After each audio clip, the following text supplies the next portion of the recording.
Salam kerahiman. Hari ini kita akan baca dari 1244, 29 Desember.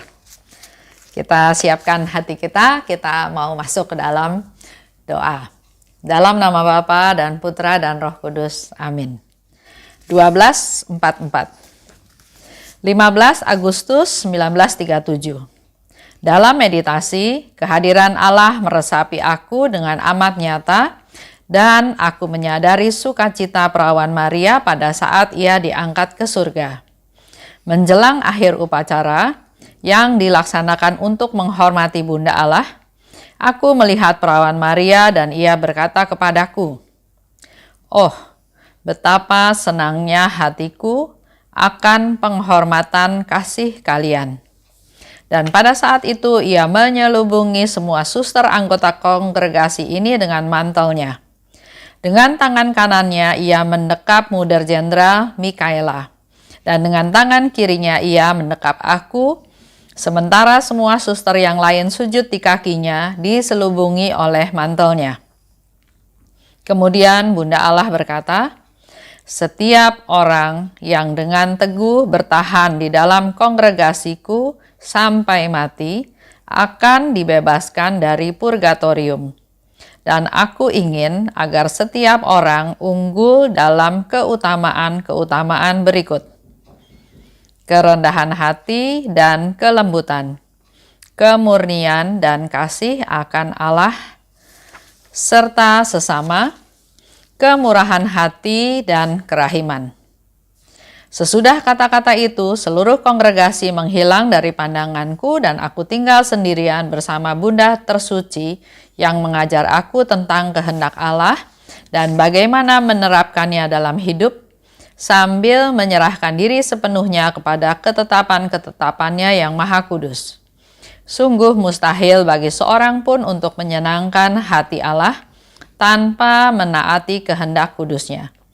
Putriku, dengan tegas aku menganjurkan agar engkau dengan setia memenuhi semua kehendak Allah, karena itulah yang paling menyenangkan dalam pandangannya yang kudus.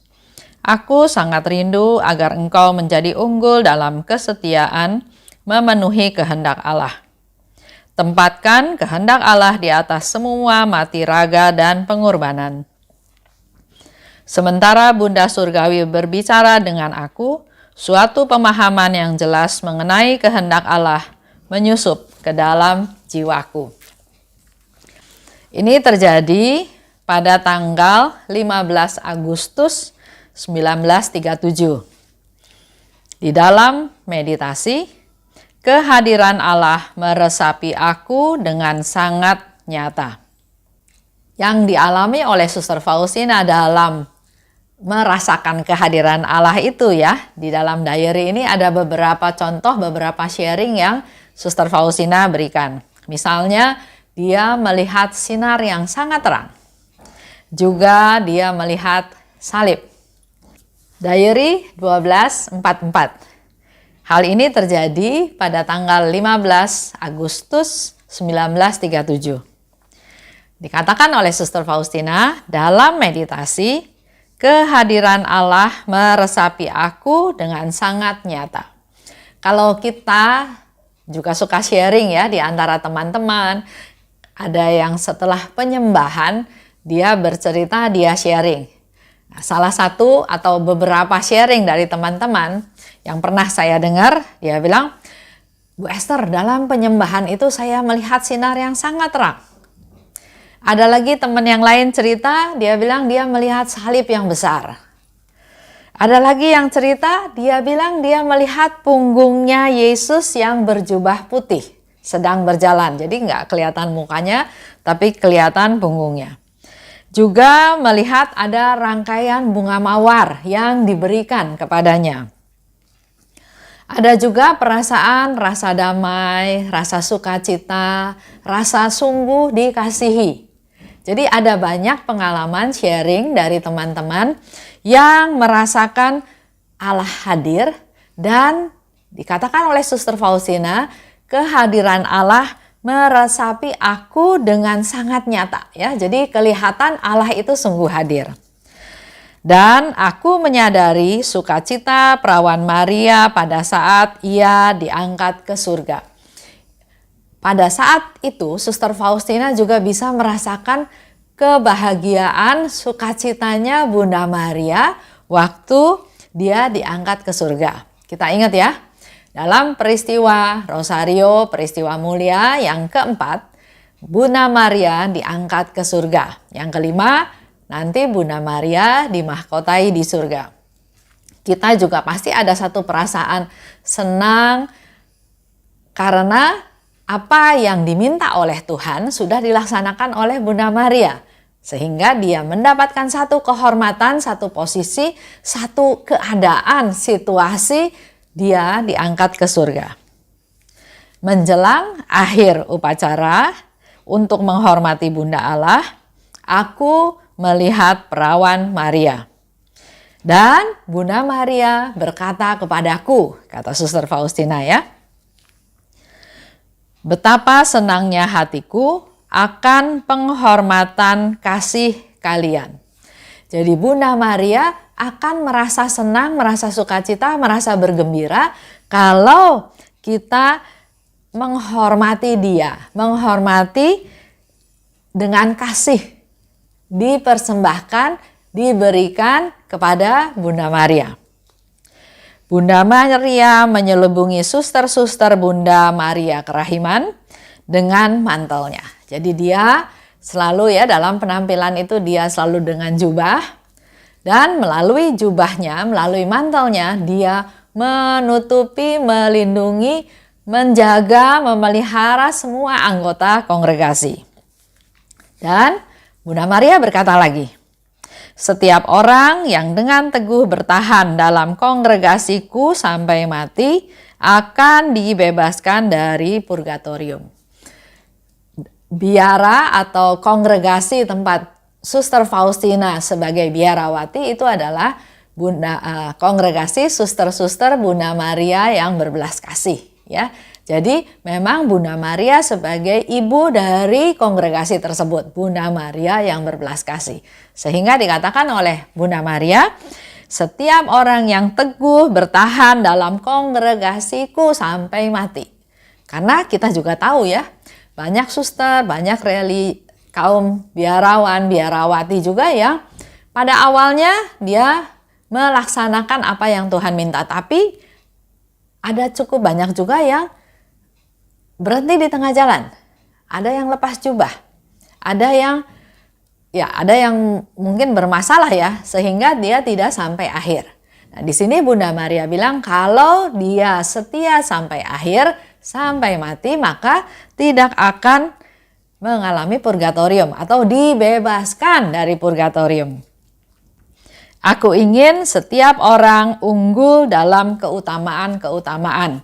Bunda Maria tetap berharap pada kita semua, pada suster-suster dalam kongregasi, agar melakukan keutamaan-keutamaan, unggul dalam keutamaan-keutamaan, yaitu kerendahan hati, kelembutan, kemurnian, kasih akan Allah dan sesama, kemurahan hati, dan kerahiman.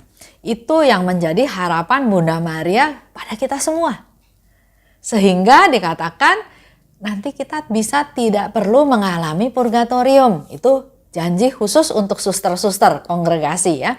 Tapi untuk kita semua juga pasti Bunda Maria akan berdoa pada kita, berdoa untuk kita supaya kita juga mengalami hidup yang berkenan pada Tuhan, unggul dalam keutamaan-keutamaan.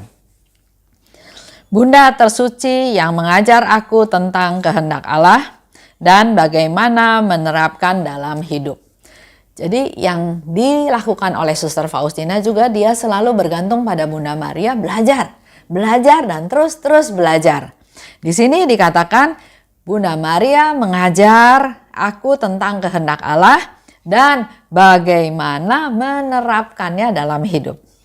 Sambil menyerahkan diri pada ketetapan-ketetapannya yang kudus. Di sana Bunda Maria dengan tegas berkata kepada Suster Faustina, putriku, Dengan tegas aku anjurkan agar setia memenuhi kehendak Allah, karena itulah yang paling menyenangkan dalam pandangannya yang kudus. Aku sangat rindu agar engkau unggul dalam kesetiaan memenuhi kehendak Allah. Kita tidak hanya sekedar bisa atau melaksanakan kehendak Allah, bukan sekali-sekali, tapi unggul. Lebih dari yang lain ya. Kalau ranking itu termasuk ranking yang di atas.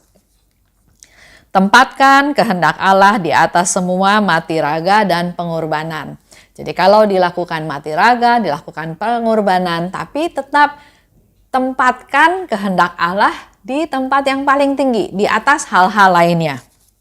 Sementara Bunda Surgawi berbicara padaku, aku mendapat suatu pemahaman yang jelas tentang kehendak Allah. Dari apa yang dibahas bersama-sama selama ini dalam menggali rahmat, mengetahui kehendak Allah itu tidak instan. Kita perlu suatu proses, perlu kerendahan hati, perlu keterbukaan, perlu hening, perlu meditasi, perlu waktu untuk berdialog. Berdialog dengan Tuhan, berdialog dengan Bunda Maria untuk kita mendapatkan pencerahan-pencerahan sehingga akhirnya kita bisa tahu apa kehendak Allah. Dan kalau sudah tahu kehendak Allah, bukan hanya sekedar tahu, tapi juga melaksanakannya untuk menyenangkan Tuhan. Dan hari ini kita mendapat pesan dari Bunda Maria untuk unggul dalam keutamaan-keutamaan. Seperti yang tadi sudah disebutkan ya, saya ulang sekali lagi. Kerendahan hati, kelembutan, kemurnian, kasih akan Allah dan sesama, kemurahan hati, dan kerahiman. Itu aja untuk hari ini.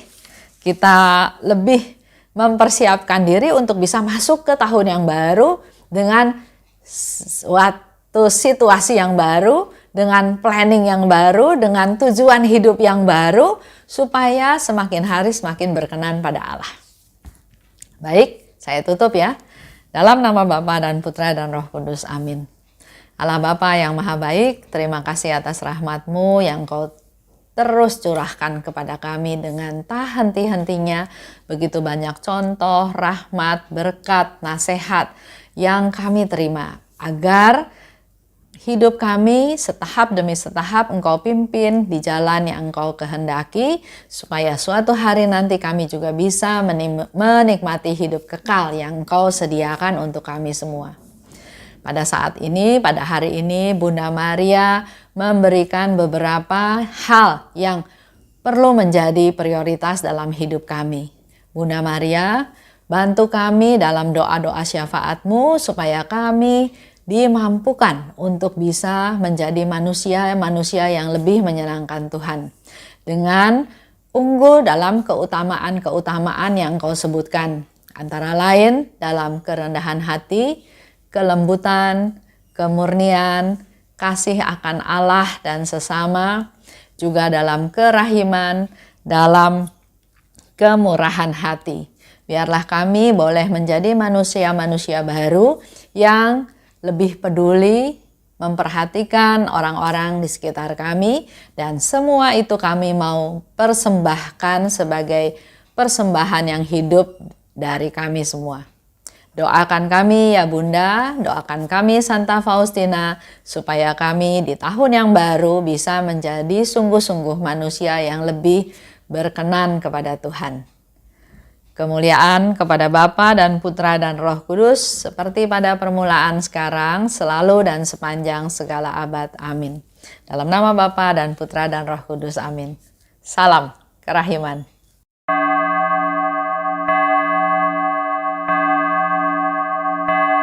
Hatiku